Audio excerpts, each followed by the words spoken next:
Ладно.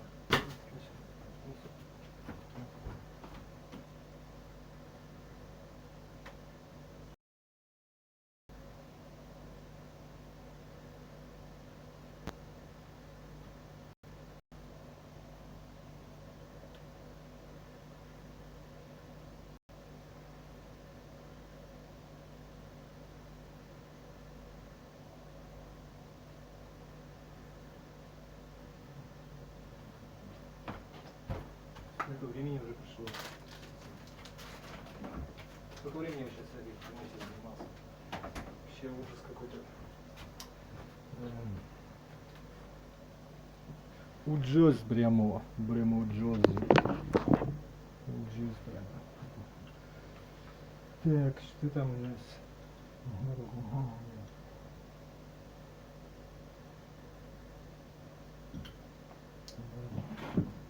Наоборот.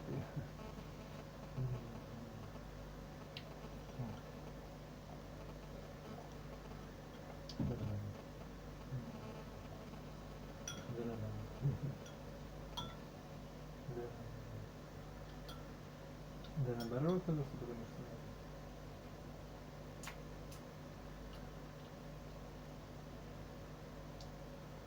да. Наоборот.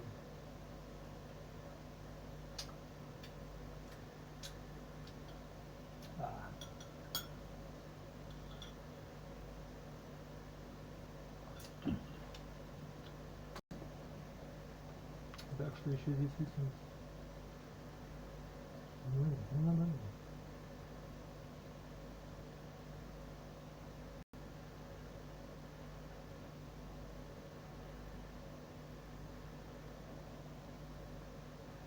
Ну, не надо играть. Ну, все.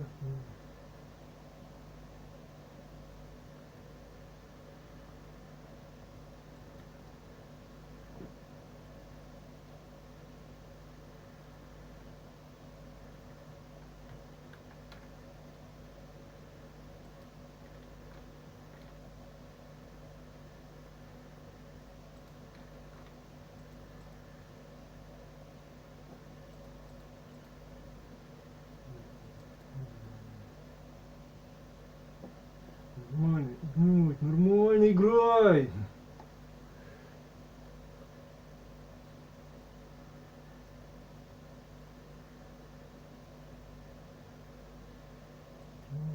Да. Да, да. Вот нет. Да. Ну вот это и был он самый. Да. Нормально играет, значит он, да. Вот нет.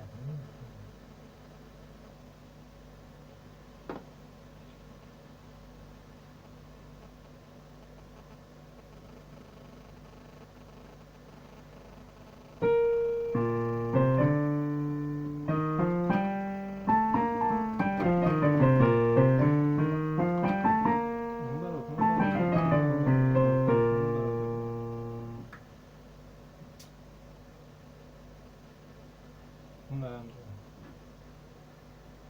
Шлепка.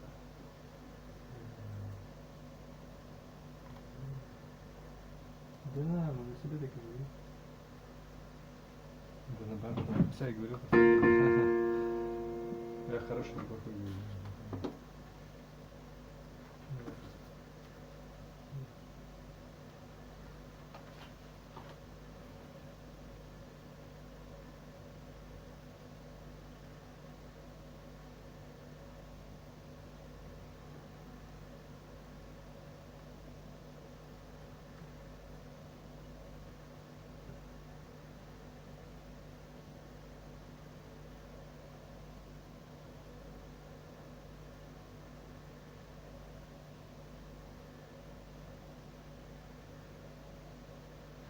Ну, наоборот.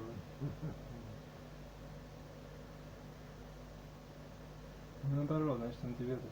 Ну нет, не надо, да. И что теперь? Ну надо, да. Ну просто нет, вот ты один такой, что ли. Иди, пожалуйста.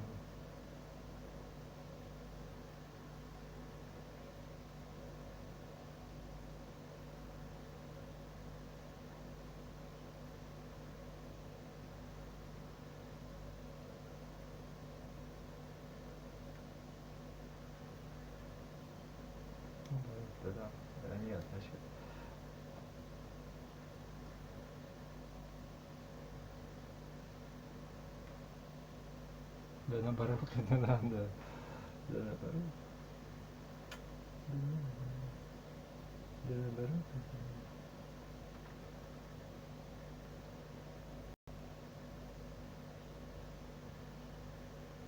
Нет.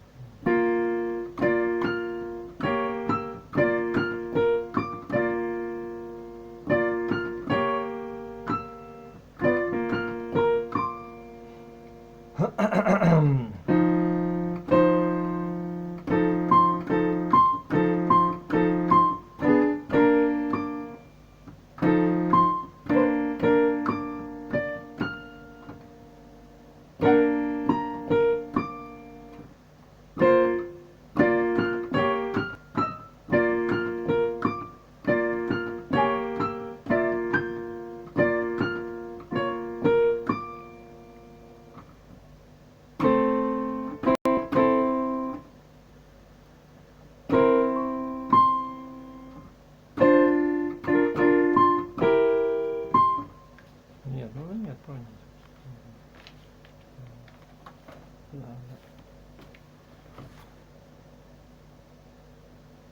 Ну, по идее нет.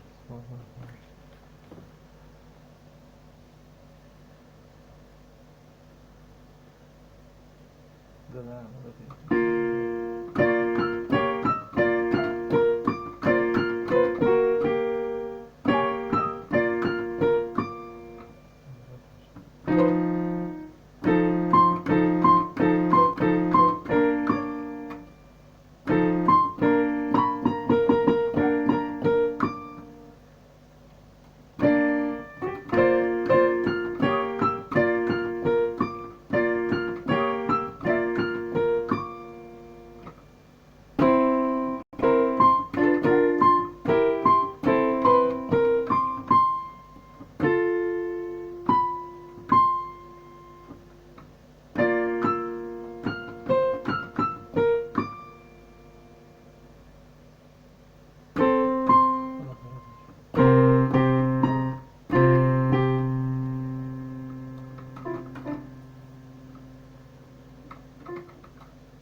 да.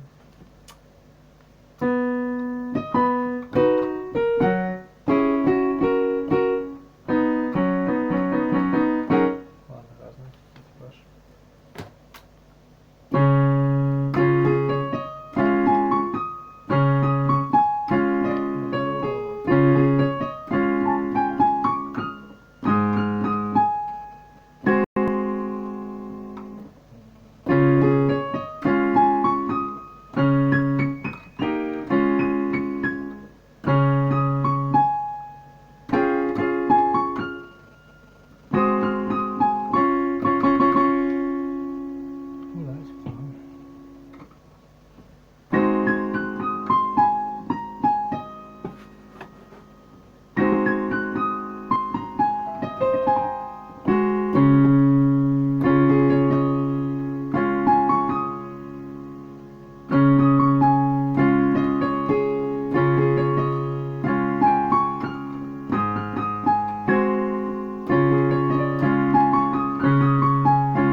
Ладно. Ой, это не нужно, блин. Всему.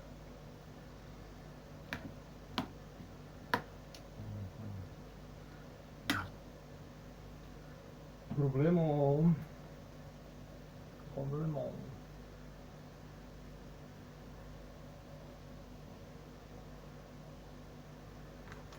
Серьезно?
Hello, and welcome to today's episode of Piano TV. I'm Alicia, your host, and we are clearly not where we usually are in my studio. I am actually at Long and McQuaid right now, and this video has been a long time coming because you guys ask me about keyboards a lot and digital pianos a lot, and you ask what do I recommend for beginners, for intermediate players, and I've never had a good answer for you.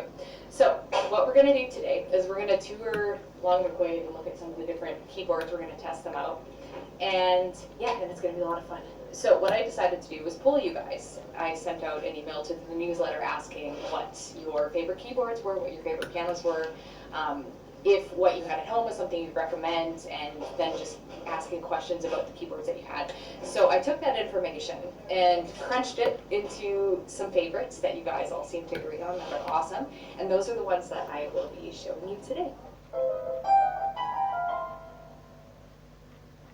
The Yamaha P45 is consistently recommended for beginners at the piano for two reasons. Number one, it's a solid quality digital piano, and number two, it's from a top brand at a fantastic price. This is what Yamaha has to say about it. The P45 features a graded hammer standard GHS keyboard. The feel of the keyboard gradually changes according to the register so that it feels heavier when playing bass parts and lighter when playing treble parts. The piano also features a keyboard with a natural feel with black keys that feature a matte finish for authentic piano playing close to that of an acoustic feel with and lighter when playing treble parts. The piano also features a keyboard with a natural feel with black keys that feature a matte finish for authentic piano playing close to that of an acoustic piano. Представьте себя, сидящим за фортепиано и с увлечением играющим невероятно.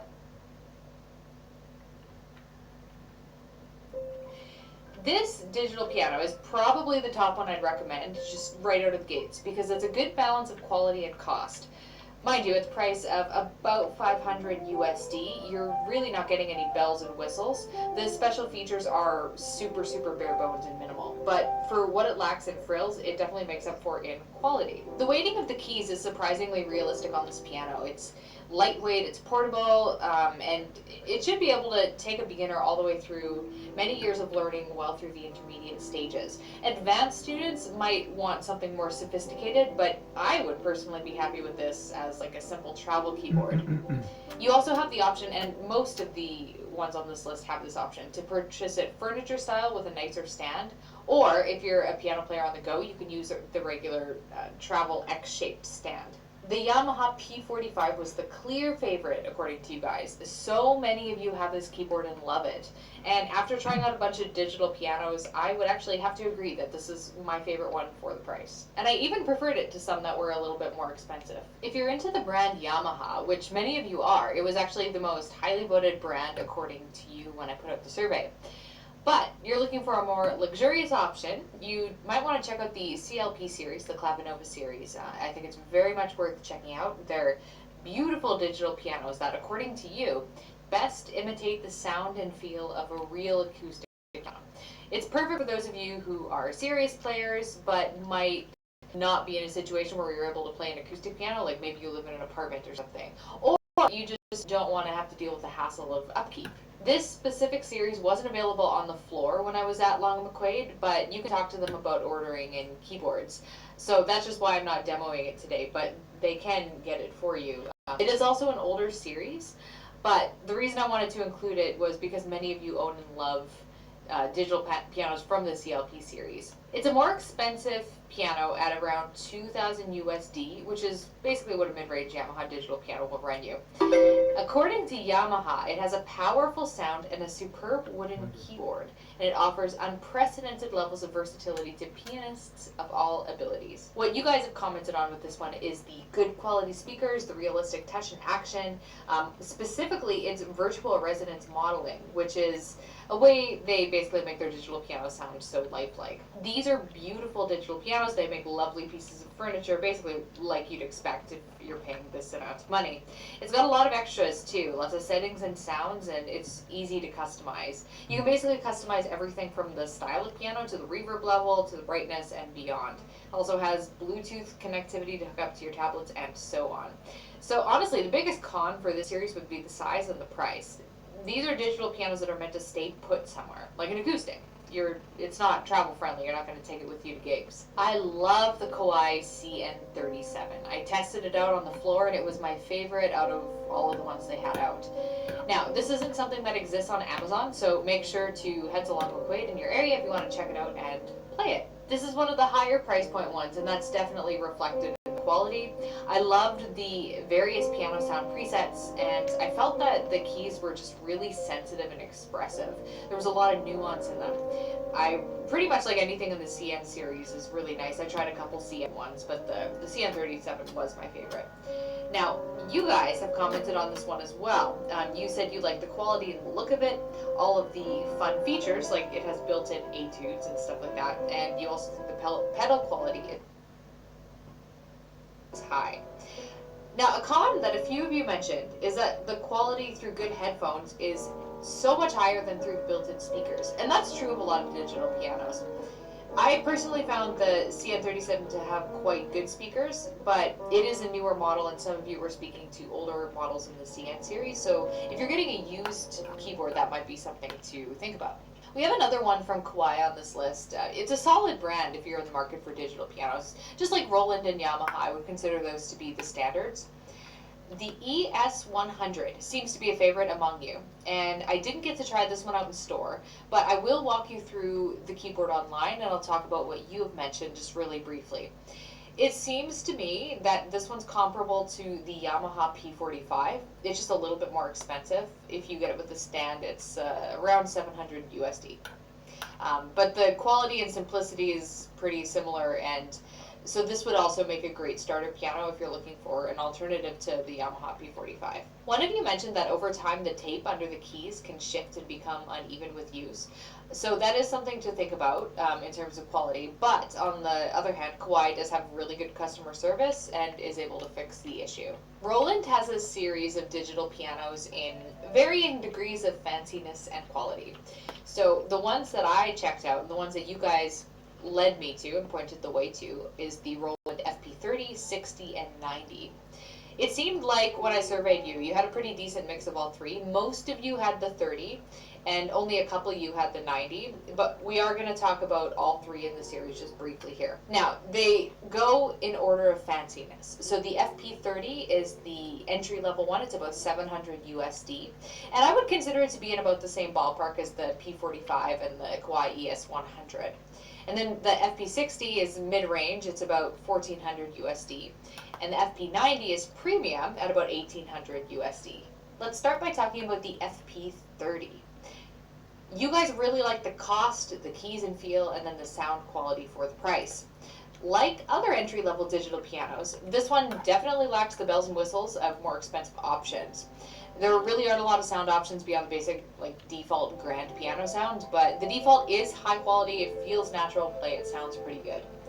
And again, like some of the others, it does have Bluetooth functionality, which it seems to be the norm. Now, I haven't been in the keyboard buying game in a few years, and this wasn't the norm even a few years ago, but it's good to see that they're integrating this. If you're an iPad user, or even an Android, I believe, they have an app. Roland has an app that allows you to record and do all kinds of things with ease. A comment that one of you made is that the harder edges of a cheaper digital piano are a little bit more uncomfortable on the fingers if you're playing for a while. Basically, the keys are a little bit more square and less rounded than like a good acoustic or digital piano.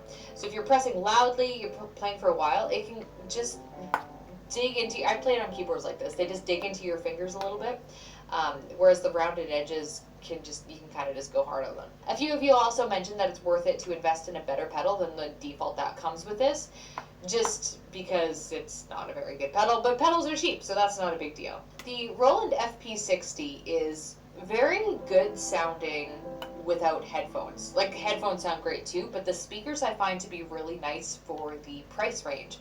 The Roland website basically says it's a rich, impressive sound with ample projection for performing in small venues, while a range of non-piano sounds allow you to convey a variety of musical styles. And like the FP30, it's got Bluetooth, it has the app, etc., etc. Now, one thing I liked about this one when I was playing around with it was the levers for adjusting the tone of the piano for mids, highs, and lows. And that was just incredibly foolproof. I'm not a very tech-savvy person, so to be able to just easily and instantly adjust the sound was awesome for me. This is a digital piano that would be at home in a living room just as well as on the road for a performer. Actually, that's one thing I find about the Roland series. I think all of them would travel pretty well. I didn't lift them, but they all seem pretty lightweight and travel friendly. Now, for the FP90, I didn't try this one out myself, but what you've told me is that the sound of this piano is incredible. It has proper grading and a really realistic feel. The keys are wooden and the speakers on the piano are super high quality, which is one thing I gotta hand it out to this entire Roland series. I really do like the speakers on them. This one has everything you'd expect, all the features, special features like realistic piano sounds, dozens of presets, a full MIDI GM2 set, and it also has recording capabilities, which some of the simpler keyboards just don't. You can't record directly onto them. One of you mentioned a feature of this keyboard that I thought is super cool. It has a diary page. Basically, it background records your practice session, and those sessions stay stored in the keyboard's memory for weeks, which basically allows you to revisit previous practice sessions, and that can be really helpful and inspiring. Anyway, if you're interested in checking this out more, definitely head to the Roland website. All of these have websites on the manufacturers where they'll give you sound examples, examples of people playing the piano beyond just me, if you want to research this further. And this is a really nice one if you're looking for a premium option. I want to give a quick shout out to the cheapest option. It's not significantly cheaper than any of the others we've talked about, but the Korg B1 is around 500 USD, not including a stand.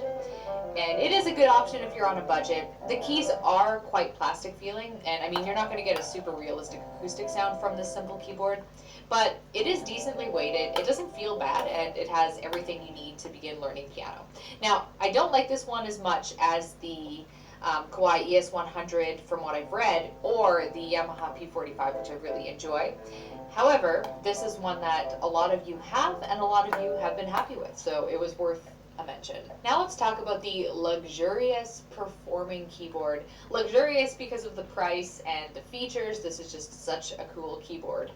It's actually a brand I've never heard of. The brand is Nord, and it's called the Piano 3. Now there are a handful of you, not very many, I think there was 5 or 6 of you who have this digital piano, and you just raved about it. It wasn't something I would have considered beforehand to put on this list, but your comments inspired me, and once I started looking into it, it is a really cool keyboard. And I mean, an obvious and immediate benefit is the flashy red color, which I have a special affinity for. Actually, my old performance keyboard with my band was an old red Korg, and I like red keyboards. They make my heart warm.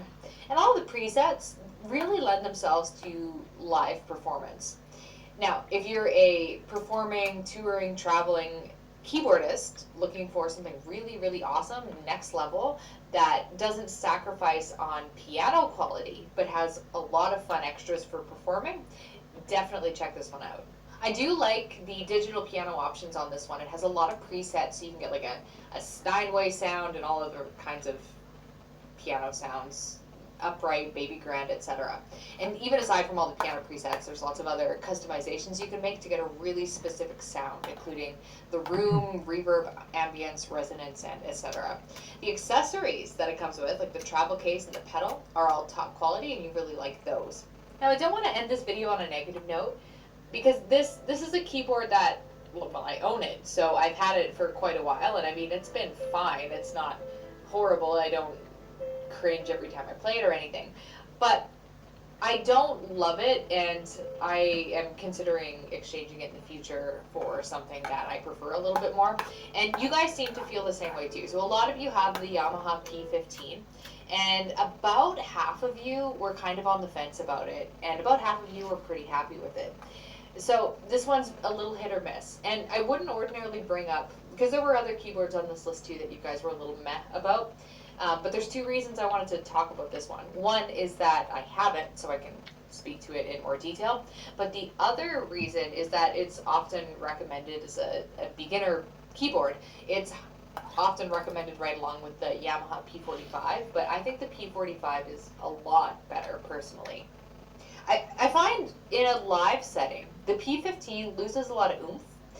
It's really mellow, and it loses a lot of clarity at higher volumes. This one's currently about $570 USD on Amazon, and that's without stands or anything. So it is one of the cheaper options on this list. But again, I would skip it and go for the P45, the QIWI ES100, or the Korg B1 before I would go to this one. I just find it just feels a little cheap. It feels a little plasticky. The sound and the touch of it aren't the best. That being said, I did buy it, so it was obviously good enough for me to buy. But at that time, I hadn't tried out a bunch of different keyboards, so I just wanted something incredibly cheap and simple at the time. And I didn't really do my research. And that is all for today's episode of Piano TV. I hope you enjoyed it. Definitely, if you're interested in checking out a digital piano to buy, stop by Lauren McQuaid, because they obviously have a lot of them. It's a good place to shop. Thank you so much for watching. Give this a thumbs up if you enjoyed it. Subscribe if you haven't already. And I'll catch you in the next video.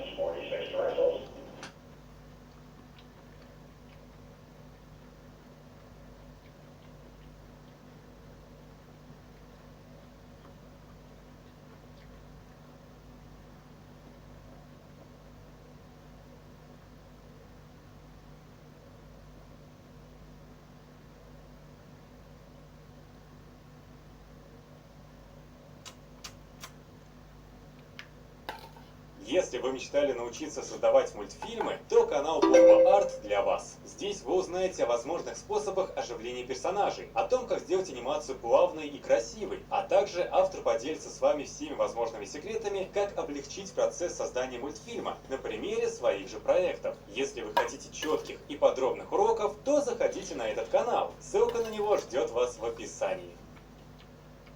Все мы обожаем и ненавидим игровых боссов. Не тех, что торопят разрабов с выходом игры и требуют ставить побольше лутбоксов, а уникальных игровых противников. Обожаем за их крутость и масштаб проблемы, решить которую доверяют нам разработчики. А ненавидим за то, что порой долгими вечерами не можем разобраться с особо хитрыми и толстокожими юнитами. Зато такие противники всегда запоминаются и приближают нас к состоянию экстаза, когда нам все-таки удается одолеть очередного крепыша. Но игра Сталкер, как известно, подобным нас не балует. Что-то похожее на боссов встречается в чистом небе. Это классический босс-вертолет и стрелок в финале игры. Но ни первый, ни второй не дарит нам никакого уникального геймплея. Это просто NPC с большущей шкалой здоровья, чье уничтожение даже не требует от нас применения тактики. Но дело вовсе не в принципиальном отказе разрабов от уникальных боссов, что требует к себе особого подхода, вовсе нет. И на раннем этапе разработки Сталкер Тень Чернобыля, тогда еще Сталкер Oblivion Lost, разрабы прописали в своих дизайн-документах несколько самых настоящих боссов, встречи с которыми должны были нам запомниться. Что же это были за персонажи, сейчас и поговорим.